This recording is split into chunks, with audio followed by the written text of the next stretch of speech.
Hi, I'm Allison. Together with Julia, we are the co-founders of Deep Talks. Deep Talks creates spaces for thought-provoking conversations on the topics that matter. And at this moment, COVID is the topic that matters most. With Corona Talks, we aim to spark deep conversations and engage our audience into active discussion around key areas impacted by the crisis, with an ultimate goal to empower all of us to take active action. For this, every Corona Talk episode consists of two parts. First is a live expert panel discussion, a recording of which you are just about to watch, always followed by a small group discussion between our panelists and selected part of our audience of every episode. So here is Corona Talks. We hope you feel inspired by this episode. Let us know what you think and join the conversation in the link below. Thank you. Thank you all for being here. So a little bit about Deep Talks. Deep Talks brings people together to skip the small talk and connect meaningfully over topics that matter. Today's crisis inspired us to level up the conversation from personal and philosophical topics that we usually talk about and turn to some questions that affect us all as a society. So this is how Corona Talks was born. It's our series of live panels and small group discussions to help us and our audience engage with these topics and inspire us all to take action. Tonight is our final episode of the series, and we're diving into the question, is now our chance to build a more sustainable world? The live panel starts now and goes until 7 p.m. Berlin time. Then our lottery winners and speakers will go into small group discussions to share ideas and discuss how to implement them. So while I am introducing our panelists, please take a moment to answer our anonymous one-question poll so we can get a feel for who we have in the audience today. I am sharing this with you now. So the question is, how passionate are you about sustainability? Are you engaged professionally and privately, just privately, or maybe not so much and you're just interested to learn how to contribute? So let's get started with introducing our wonderful panelists. So we have Lubomila Jordanova, who is the founder and CEO of PlanA.Earth, a Berlin-based startup developing an algorithm that predicts where and how climate change will hit the hardest, as well as a software that helps businesses monitor their sustainability and reduce their carbon footprint. Prior to working on Plan A, she was in investment banking, venture capital, and fintech in Asia and Europe. And she was recently announced as 30 under 30 social entrepreneur by Forbes and an entrepreneur to watch in Germany. We have with us Daniel Hires, who is in Barcelona. He spent 8 years building and growing the social innovation ecosystem in Berlin and beyond. He founded MakeSense, a global community that has engaged over 100,000 citizens in social innovation and helped UN Environment redesign their incubation program across 8 countries. In response to the Corona crisis, he is creating a system change community called Bold New World. Finally, we have Karen Marouz, who is with us from New York. She's a director at Code Green Solutions, a consulting firm that specializes in sustainability in the built environment. She works to ensure that the buildings where people live and work are better for both the planet and the well-being of the people inside them. Prior to working in sustainability, she was in the hospitality industry for a decade. So I'm just pulling up our poll results here. So it looks like 64% of you are engaged both professionally and privately in sustainability, which is awesome. 17% just privately, and 22% of you are looking to learn how to contribute. So on this note, let's get started. So in an earlier conversation with Daniel, he mentioned a Lenin quote. Sorry, one second, just sharing the poll results with you. He mentioned a Lenin quote, which was, there are decades where nothing happens, and there are weeks where, goodness, this poll, there are weeks where decades happen. So Daniel, to kick it off, why is now the time to ask these big questions and take action? Oh, you're muted, sorry. Good point. Generally, I believe the best moment for taking action is always now. So definitely now is the best time. And about the big questions, I mean, they've been opened up by the situation. I mean, everywhere I go, everyone I talk to has these big situations about where are we going, what is the future bringing. And I think that's really good because a lot of people that I talk to are reconnecting with themselves and their motivations and like their values that they hold and how they can express those in the actions that they take. And to me, someone that has shaped my thinking a lot is Naomi Klein. And she keeps putting out this sentence, or it keeps getting quoted, that only a crisis, actual or perceived, produces real change. And that when that crisis occurs, the actions that are taken depend on the ideas that are lying around. And that was actually by kind of her opponent, Milton Friedman. And yeah, that's really why I'm interested in what ideas are currently lying around on the ground on how we structure life, communities interact with each other, and kind of the mental models below that. So I'm super happy to talk with everyone here today. Wonderful. And we're so glad you're here. Karen, do you have anything you'd like to add just to kick it off? Yeah, I'll add to that too. I think we learn from the past a lot as we live in these moments. One thing I was talking to a colleague about was here in New York City during the 1918 flu, we were actually the local government was telling people, hey, open your windows and keep your windows open so that you can keep ventilation circulating, and that way the disease doesn't spread as quickly.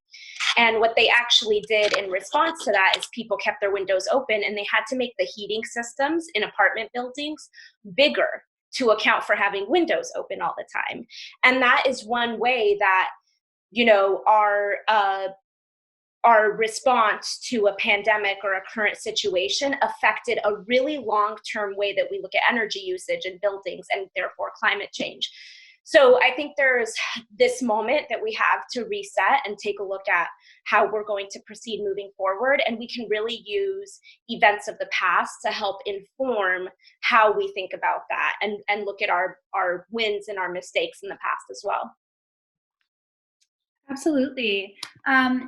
And of course, so some countries have been slower to take action than others, but overall, I've been really impressed just to see how quickly governments have been able to spring into action in the face of this crisis. So are there any lessons we can learn in terms of sustainability that we can apply from the response to coronavirus? Is this a question to all of us or? Everyone, but we haven't heard from you yet, so please tell us. Go ahead. To me, what has been quite fascinating is to see how people can unite and how people can be able to connect to one another with meaningful and tangible results in mind overnight. And I think this, for me, has been a validation that we are a lot beyond the problems that we speak about on a daily basis. And the truth is that with regards to sustainability, we stand a really big chance of actually being able to address the issues and being able to respond to climate change, having seen how we've responded to to COVID. If I can add to that, I think that it's become really obvious now that the way we treat the natural world affects our well-being, and that is not something individual, but that is a social issue that we need to come together around. And I think a third thing is that you can really see the impact of compounding interest or compounding growth, and that you need to act really quickly to stop it as soon as possible. And that oftentimes when you're feeling already the results, it might be too late to stop it in the very short term. Daniel, I think that point about connecting the planet and people's health is very important during this time. And maybe all of us can just spend a minute talking about that connection very clearly, because I don't think it's obvious to everyone. I know one thing that has come up here, and I'll speak a lot to the US and specifically New York City, because that's where I am and that's where I'm experiencing this. But one thing that's come up is certain communities have been more affected by the crisis than others. Well, why? Well, because some communities face higher incidences of asthma and other respiratory issues because they're closer to bus lines, there's more traffic, the air quality is not as good. They haven't had the same response on environmental issues that other communities have had. So those communities are harder hit physically by a major health pandemic such as COVID. I think it's really important to draw those lines so that people see, when we talk about environmental issues and sustainability, it's not just tree hugging, and it's not just because it's nice to have plants and animals, which it is, but it's because it's actually important for our health and the long-term sustainability of our communities. And if I can add to this, Karen, this is such a powerful point you made. And for those of the people on this planet that also need another validation of why sustainability is important, there's plenty of studies that validate that you can save a lot of money, which is kind of the speech of the day at the moment. And also that you can unlock an incredible economic opportunity for a lot of not only countries, but also companies. And I think we don't speak enough about this side of sustainability. There's still this label of sustainability being an expensive peanut butter kind of that has been produced in another continent and has traveled a long way. The truth is that sustainability is minimalism. It's our way of thinking that enables us to make more of the resources that we have and make more beneficial choices along the way of having access to these resources, which is certainly not what we are doing, I would say, at a larger scale these days. Yeah, that's really a good reminder from Karen, and I think those are obvious parallels to sustainability and the climate crisis that's coming, because it's going to hit those who are already kind of disenfranchised by the current system. So I think that's something this has highlighted a lot. So speaking of, I would love to ask Lou, I mean, you are building a software that helps businesses monitor their sustainability, reduce their carbon footprint. I know we have a lot of founders on the call. Can you tell us a few essential tips to building a business without jeopardizing the planet? I mean, of course, this is a massive topic, but for people starting out maybe, or just some general rules of thumb.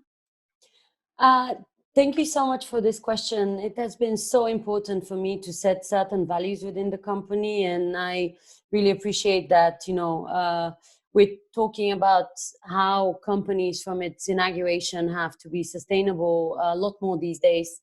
With regards to PlanA, the things that we've set out, first is like the culture of the company. The team in my company is incredibly sustainable itself. All the people vegetarian, people use bike to travel, and this kind of sets the scene for how people would behave also in their decision making, because they have this culture embedded in themselves. And when they're building a product that focuses on reduction of CO2, they deep down subconsciously and maybe consciously also know why this matters. The second aspect is that there are certain principles you need to add to the practical side of your company. So, for example, PlanA organizes a lot of events, and as our way to compensate for our existence, which certainly leads to emissions, we give back at all of the events that we do to different environmental organizations. So we do a bit where we can compensate the fact that, at the end of the day, with each step that we take, we have a negative impact on the planet, even though we have the good intentions. And then the final aspect is that I think combining profit and planet and people, the three kind of the holy grail of, I would say, sustainable business building, means that you need to understand how you could also have some indirect negative effects. So yes, you are building a software, but are you using the most sustainable ways of building it? Yes, you are, building something that helps maybe communities and companies on a larger scale to reduce their emissions, but on the day-to-day, are you thinking of sustainability as something that is a holistic topic? Because actually reducing emissions themselves is not a response to sustainability as a whole, because there are certain activities that actually lead to more negative than good. I'll give a small example of like the paper bag versus the tote bag.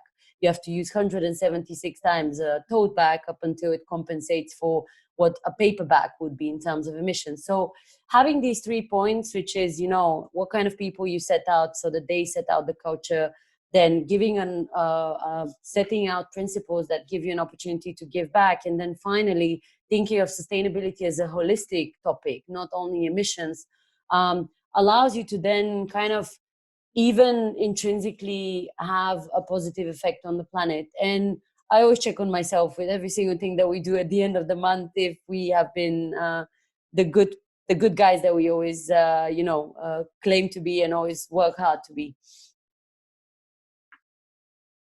I would just like to add a little bit. I've been involved with social enterprise for quite a while, and I really believe in this model of impact business, as Lubomila has been talking about. There's just one thing that when this topic of sustainability comes up, a lot of times we get this idea of, well, sustainability is like the economy, society, and the environment, this three-pillar model. And I find it often not entirely useful. Like, I come from more an ecological environmentalist perspective, or an ecological economics perspective. And there it's really the idea that economy is part of society, and that is part of the environment, that these three things are nested, and that without the built environment, none of this could really function. So that there is a bit of an importance or kind of layering of those three elements, and that environment is more important in the end than the economy, because the economy is something that we built as humans, and we can change that if we want. However, the natural built environment, that's something that we have to accept as a given. I think that's a great point. And to link those two, you know, when we talk about people, planet, profit, as what they call in sustainability jargon, the triple bottom line. So, you know, what we're touching on a little bit is that making sure that sustainability is holistic when we talk about it. To that point, sometimes when I'm working with clients and I talk about the economics of sustainability and that profit piece of the triple bottom line, the other way to reframe that a little bit for businesses is as a risk mitigation tool. So that protecting your business from future risks, some that are predictable, and in some cases, maybe like where we are today, some would argue this was a less predictable business risk.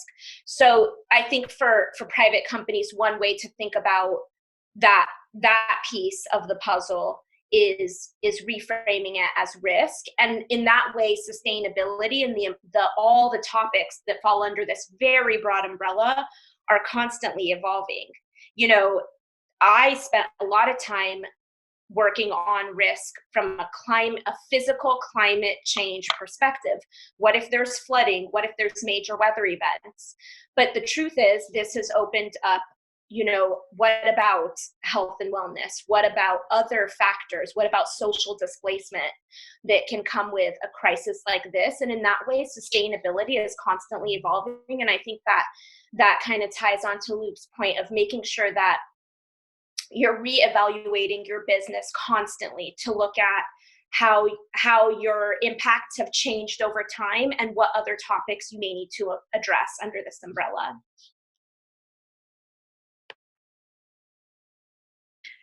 So I guess, I mean, on that topic, I would love to ask you all, I mean, some of these things, like for me, the example of the tote bag is something that is really surprising. Like, I didn't realize that it was, you know, that's how it compared to a paper bag.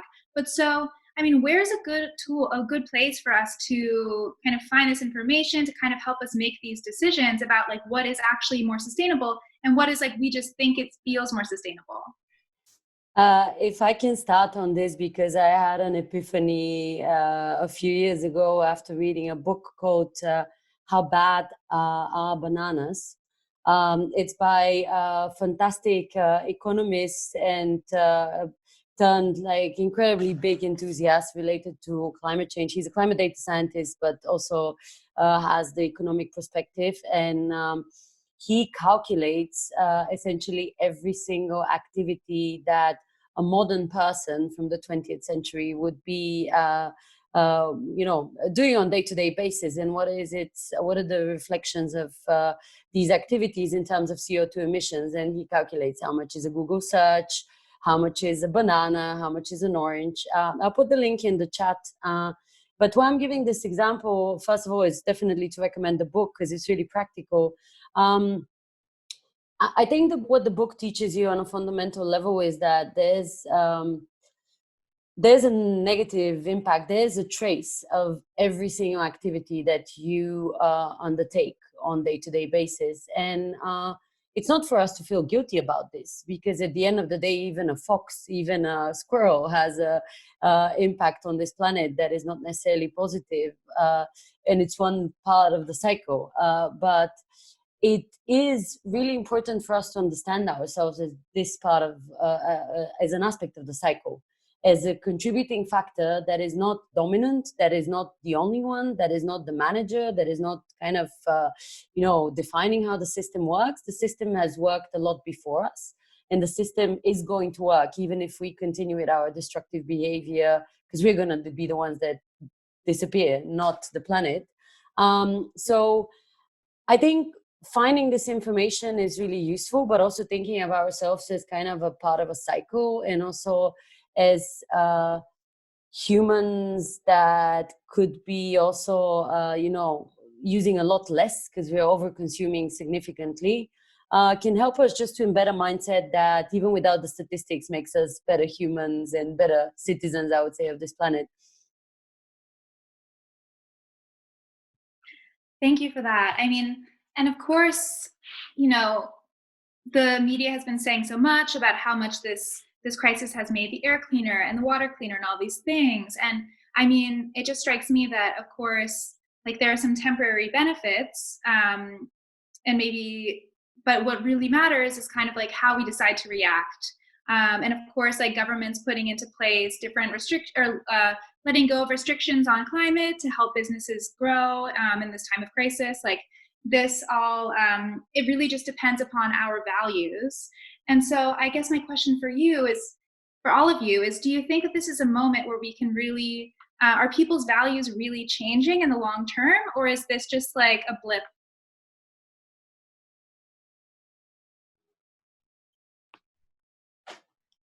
I can start. I'll start by saying, in one of the chats we had prior to this panel discussion, the panelists got on the phone and talked a little bit about these topics, and the media is talking about it specifically. I think environmentalists are talking about some of the quote unquote benefits, right, of what's going on today. And one thing I shared is that we can't call anything in this moment a benefit while we're in this major health crisis. And I do personally see that as a bit short-sighted, because we don't know how it will all unfold. And there has been information, which I know we can share more about counterbalancing. Yes, we paused on emissions, right? Because no one's traveling to work or doing whatever they normally do. But that doesn't mean we've long-term solved some kind of issue. And sustainability in and of itself is meant to sustain. So it's meant to be long-term and holistic. So just to speak to that context piece you laid out, Allison, which was a really good point. And as far as like what is going to change, the truth is I don't know. I have no idea. For people, for individuals, hopefully there's a bit of a return to some of the basics, right? Family, community, giving back.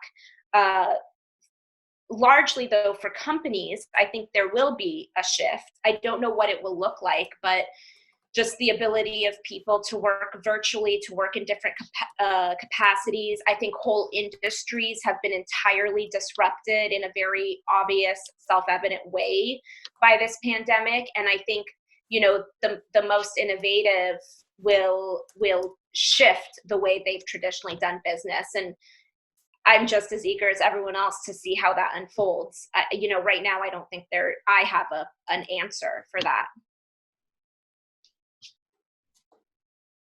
Yeah, thank you for that reminder, Karen. And I absolutely agree that like whatever these positive stories we see, those are very quickly going to rebound back. And even if we look at CO2 emissions, I mean, the projections are by the end of the year, they'll go down 5, 6, maybe even 7 to 8%. And if we take seriously what the UN is saying, they are saying we need to reduce by 7.6% every year of this decade to avoid catastrophic climate change.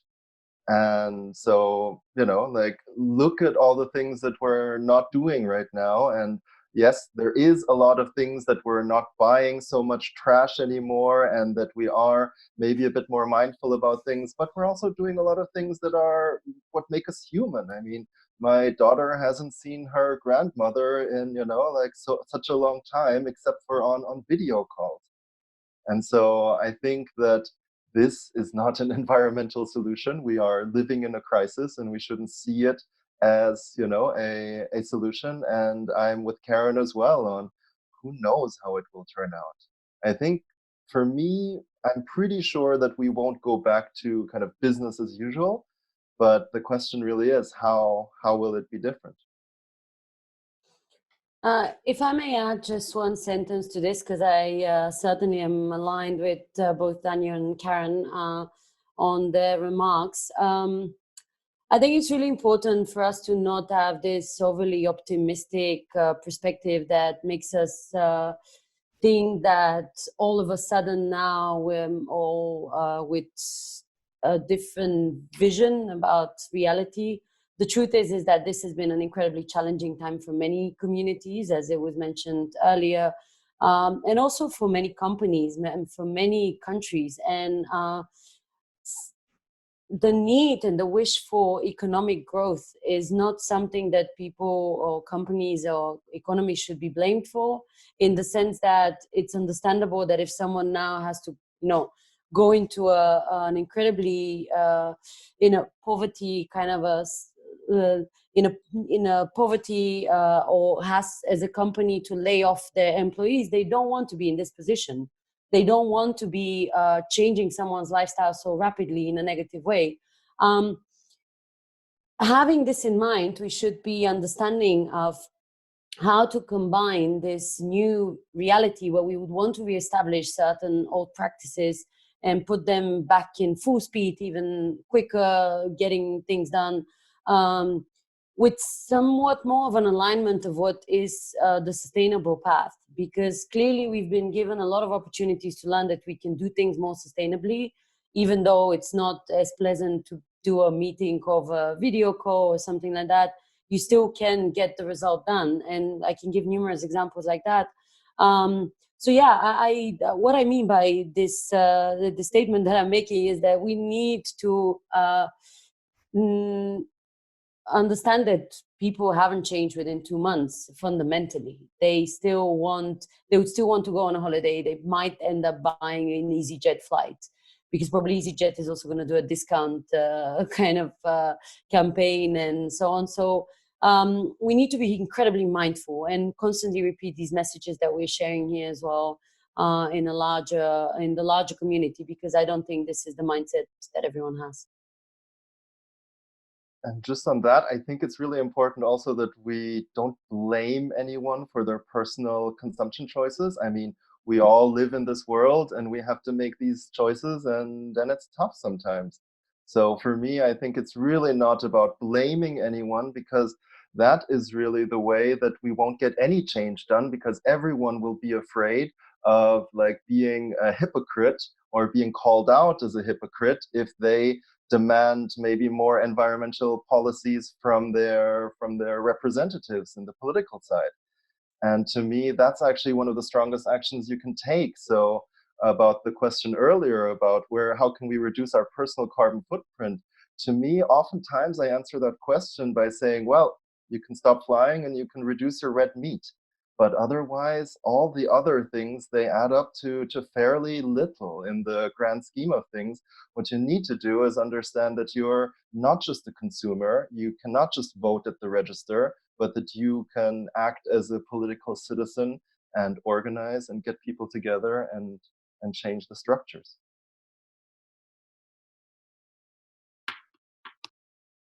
So, but yeah, so speaking of this whole like flying less, traveling less idea, I mean, Karen, I know you worked in hospitality for years. I also work in travel, so I'm particularly interested to hear, like, from your perspective. I mean, of course, travel causes so many emissions. Is the problem just that people need to travel less, or kind of like what is the solution there in kind of, a new normal? Yeah. Yeah, sure. I'll share my perspective. Obviously the travel and tourism industry has been hit very hard by what's happening right now. And, my opinion is no, I don't think people need to necessarily stop traveling, right? Travel to some degree is important. It's important to see people, it's important to learn about other cultures, other parts of the world. It's important to understand now that we're a very globalized world, and it's so easy. I'm on a completely different continent than the rest of you right now, and so this means that we need to understand each other better. So I don't think travel should stop.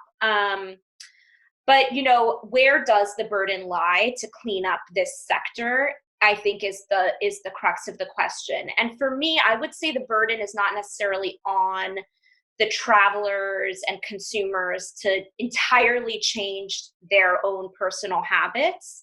The burden is for me, the burden is more systemic. It's on companies, it's on airlines, it's on hotels, it's on tour groups, it's on local governments that are charged with protecting land and protecting vulnerable ecosystems.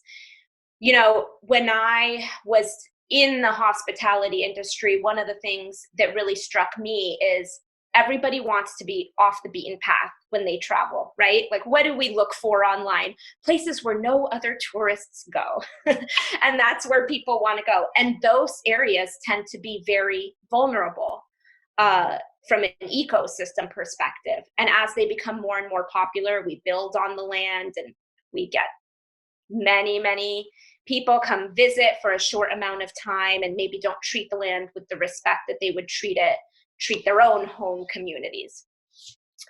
So what we can do as travelers is be mindful of how we use our travel. Are we giving back in our travel, or are we just going, taking and leaving, taking experiences, taking physical items, using and leaving behind? So I think being mindful when you're there, but also speaking to the companies that you're using to travel with your euro, with your dollar. How are you making decisions when you buy travel?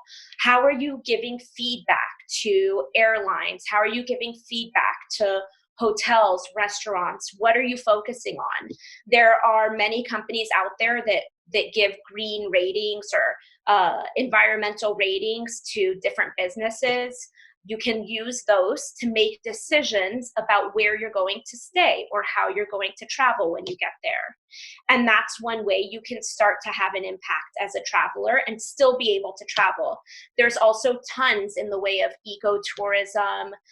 You can volunteer while you're abroad or while you're traveling or visiting different locations. And those are ways that you can give back as well to the places where you're going to visit. And those are ways that you can try to start to be very conscious of how you're spending your time and your money when you are traveling. Allison, I mean, based on your experience, maybe you have some thoughts too. Oh gosh, I mean, I completely agree with you in terms of, I mean, it's really the, we can do our best to kind of like use less while we are somewhere, but it's much larger than that. And I've been really impressed in recent years with some of these hotel brands who are now like making some better than others, but strides in the ways of sustainability. Six Senses is one that I really appreciate. They do wonderful, wonderful work. But I would love to know some of these programs that do green ratings. Is there one that you recommend in particular? So there are many, many, many different types of green ratings out there on the market. Because I'm so focused on the US, some of the ones I know here that are specific to the travel industry, like TripAdvisor has a green rating system that I think is pretty sound. There are a lot out there. I would say also just doing your own research and looking at the website and making sure that when you make a buying decision, are you just looking at cost, or are you also factoring in other items? Like, are you reading the company's website? Does it sound legit to you or not? I think trusting your own intuition and doing just a few extra minutes of research is a way where you can use your own intuition to make those decisions. And when you are looking up company websites and they're talking about their sustainability program, if you are left with unanswered questions, that's typically a signal of what we sometimes call greenwashing. So that means just saying something that sounds really nice, but not actually having any data or information to back it up. So if a website says, we are really committed to the planet, and you have to say, well, how? And like, what do you do that helps bring forward that commitment? That may be a signal. If you can't find that answer, that may be a signal that you may want to do a little more research until you find the company that says, this is how we're committing to the environment, and this is how we protect our local community. Yeah. I really like when you're saying, well, we have to look at who bears really the burden of this shift, and it cannot be the consumers, and I fully agree.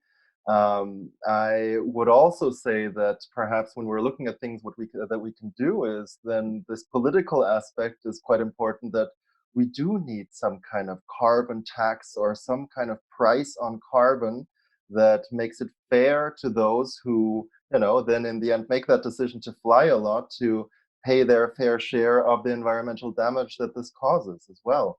And that might mean that there is a reduction in how many flights we take, but quantity may not always be quality. And I think that also this mindset that a lot of people go on when they're going on holidays, it puts them into a consumer mindset. Like, now it's my holiday, now everything needs to come to me. I don't want to cook, I want other people to do it for me and to bring it to me. And perhaps that's also something where we can work on to really create a different relationship of travelers, of how they engage with the places that they visit. And there's a lot of big questions around that, but maybe that's a small added impulse. If I can just add something small to the two comments, I think another aspect that should not be forgotten is that it's not about putting blame on the consumers, but consumers need to become better consumers. And what this means is that we need to educate ourselves about what are the alternatives, because the truth is that, of course, we should not be telling someone stop flying or do this, no avocados, and be a local buyer only, because people take their own journey into sustainability. But sometimes people totally do not know that there's an opportunity for them to do the same thing with significantly less environmental impact that can damage our planet. Giving the example of taking a train to a place which is 400 kilometers away. It might seem close to your mind when you're informed about these topics, but for many people it isn't, because they just, like, the first thing that they do is they go on one of those comparison websites and they just find something that works. And we're not yet at the stage where people can easily distinguish between the label that is organic, eco, and the truth. And this is what both Daniel and Karen touched upon with regards to this level of sophistication we need to get to. And it's really, I think, important to dig. And what I've learned when we do the investigation on the companies we work with, because PlanA has some stringent rules on the types of companies we do not work with. We don't work with fossil fuel companies. We don't work with companies that directly damage our planet within their business model, and so on and so on. And in order for this to be visible for us to be able to understand, obviously I don't spend my day doing due diligence on these companies, but if they haven't made it obvious that they're not damaging the planet, then probably they have something that they don't want to share. And obviously that doesn't mean that we need to blame every single company that doesn't have a sustainability all over its website. But I mean, if someone says, oh, we protect our planet by supporting communities in vulnerable conditions, I think this is not enough. We live in a moment in time where there's a lot of information out there. And if you really want to have impact, you would have had to dig into the data to understand what you actually have contributed with and how you're one of the companies that people should put their money into. So in the interest of educating ourselves and getting ourselves to this point where we're sophisticated enough to make these decisions and choose the more sustainable option, so what would you say, and this is for everyone, are just like a few really actionable ways for us to make a positive change?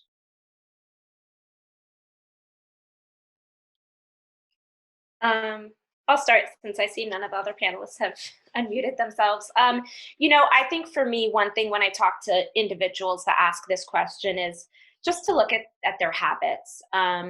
Lou earlier mentioned that, liken sustainability to minimalism, and I thought that was a really good point.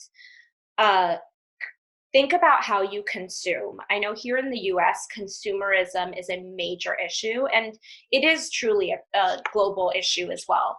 So just think about tracking what you use. And, to make this simple, I'll just talk about products that we use, but you could also think about energy, you could think about water, you could think about a lot of different ways to look at this. What do you buy? How long do you use it for? How do you get rid of it? Where does it come from? Asking yourself these questions when you're, again, making your buying decisions. Where does it come from? What factors are you taking into consideration when you buy it? And think about where it goes when it leaves you. Does it just disappear into the ether? Or do you think it actually ends up somewhere? Because there is no such thing as just putting something outside your house and then you never have to think about it or deal with it again, even though that's what it feels like. So I would say, the biggest thing for me that the individual can do is look at their patterns and behaviors when it comes to their consumption and start with small changes and let them evolve from there. And what are a couple, if you don't mind, what are a couple habits that we might not even realize, or maybe even the question could be, if we had to make one change, what is one of the most impactful things that we can do just with our everyday kind of habits? Well, are you asking me or everyone? Well, you, but I would love Sure. to. Sure. Yeah. I mean, it kind of depends on where you are and what your current habits look like. So many people know that, and it's come up a few times on this call, that eating meat, red meat, eating cow products is it can have a major impact, because that part of the food industry and the food chain contributes a lot to our greenhouse gas emissions in a very direct way. So, if you're an avid meat eater, maybe it's cutting out meat one day a week. Or if you buy big cases of water bottles and that's what you use to drink water at home, maybe it's thinking about using your glasses or using reusable water bottles. So I do think it's individualized, and I think it's based on where you live. Some places are more water vulnerable than others, so how long do you have the faucet on for?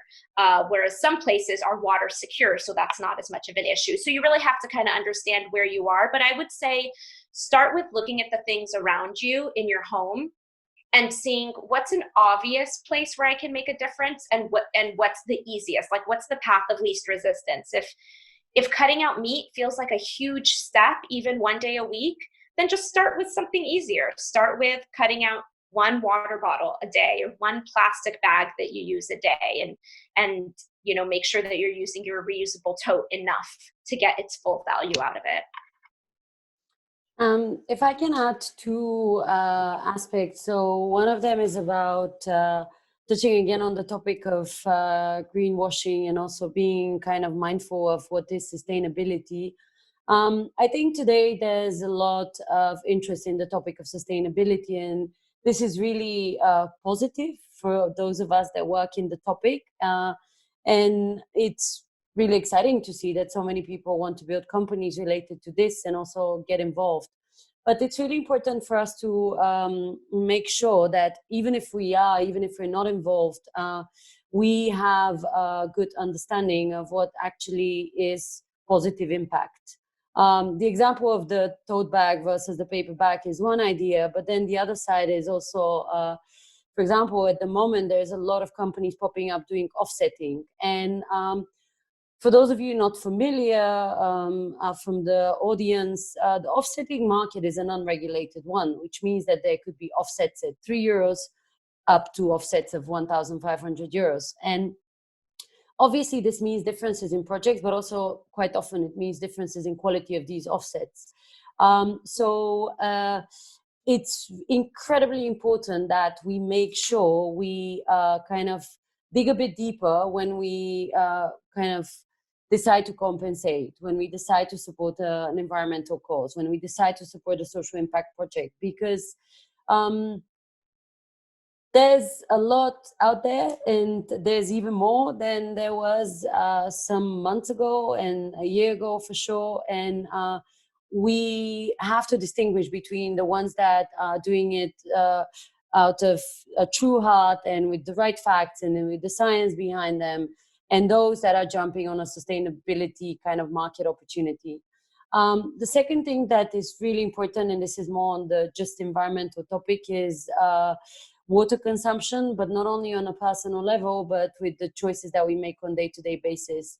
The US and Europe is quite of a, I would say, naughty in terms of its own water consumption, because we kind of have incredibly unlimited access to it, this resource that is, as called by many, the gold of the 21st century. And we don't cherish it enough. London, for example, is considered to run out of water in 2100, which is not around the corner, but certainly not so far in the future. This is true for many other geographies all across Europe, and you can change your water consumption not only by obviously using a reusable bottle, but by also choosing the right time to do laundry, choosing the right time and right type of electrical, for example, fridges that you use, because the old fridges are a lot more wasteful than the new ones. Having also, kind of a better understanding of how you use your resources. For example, unsustainable clothes quite often require a lot more cleaning. Because linen, for example, you don't need to clean that often, but if it's like clothes made from essentially polyester, anyways, I don't want to get into the semantics, but they're definitely a lot worse in terms of cleaning. Having understanding of this and basically timing yourself so that you're less wasteful, there's apps about that, plenty of them, can help a lot. So these two issues for me are understanding what's true sustainability and taking care of water. Yeah, I'm really glad that you mentioned this kind of greenwashing aspect, Lubo, because, well, I actually started out working in offsetting like 12 years ago, and I know how even like routine sustainability professionals sometimes don't quite understand what it really means and what additionality really means, that criteria, for example. And I think that's a general sentiment that I get with a lot of people. I mean, I was even seeing it on the chat. Someone said, well, as consumers, there's conflicting information. It's just difficult. And that's really why oftentimes I get to this point to say, well, look at how you transport yourself overall and also at your food choices. And those are the big blocks. And all the little things, I think those are really good to start getting into the habit of things. But then if you're looking at all of the detailed impact of it, it's really hard as a consumer. And that's why I think we should also think of ourselves in other ways. So if you have any money and are investing money, or you have a pension fund, or someone is putting money away for you somehow, why don't you ask them how could that be put into an impact investment, or at least just a socially responsible investment? I think that's a huge issue that a lot of people have not really begun to tackle yet, of what kind of change their money funds. And well, as I said earlier, I think this engaging collectively is really important. And now I think we've also seeing like kind of the starts of it, that like community is being created where it wasn't before. There's a lot more local networks, mutual aid networks. I think there's a lot in that will really kind of change what's underneath our society, and then will eventually kind of surface in terms of events. And I think finally, well, the way that we show up and manifest ourselves, I think, is also quite important. I mean, even if you have, like, let's say, a normal job with normal people, normal colleagues, like, I think you can bring those relationships to a different level of conversation and ultimately consciousness, I guess, with like good talks, deep talks, and bring out really the best in people, like on that level as well. And I think that can have an impact. Thank you. That was so beautifully said. And it really segues perfectly into our final question, which is if we could be optimistic yet realistic, what could a post-coronavirus world look like? If I may start, one thing that I have a lot of certainty about is that the world post-corona will be a lot more humble.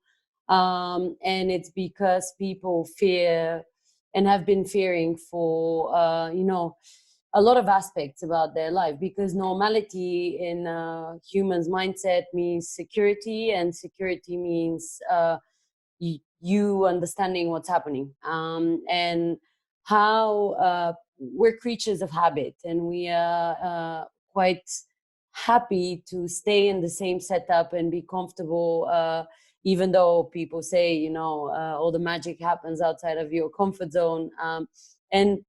But what this virus brought on us is an opportunity actually to see our boundaries in terms of fear, concern, and also I would say belonging. And I see how people have been a lot more mindful over the last few months, and I think this is what they're going to continue being. On one hand, maybe because they still fear that there's going to be a second wave, there could be further repercussions of COVID.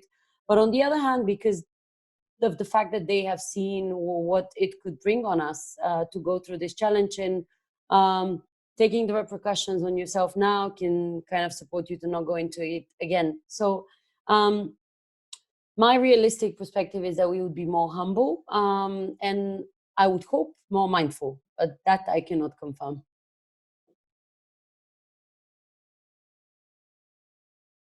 Yeah, I think, well, difficult to look into the future, but I think one thing that very few people realize is that we are already on a trajectory to see some significant impact from climate change.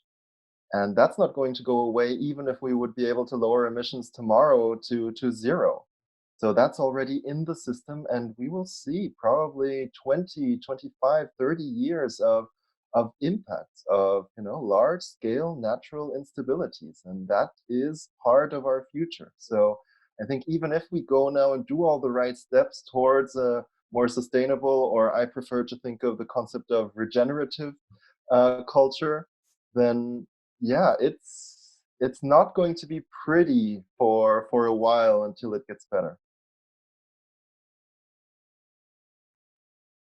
And I'll just add, I think one thing I mentioned earlier on, I think to that point, actually, there's kind of more of an awareness of risk for people, for businesses, for countries, and I think the framing of that as like a humbleness is a really beautiful way of thinking about that, and that we are vulnerable to things that we cannot control, no matter how all powerful we feel as human beings.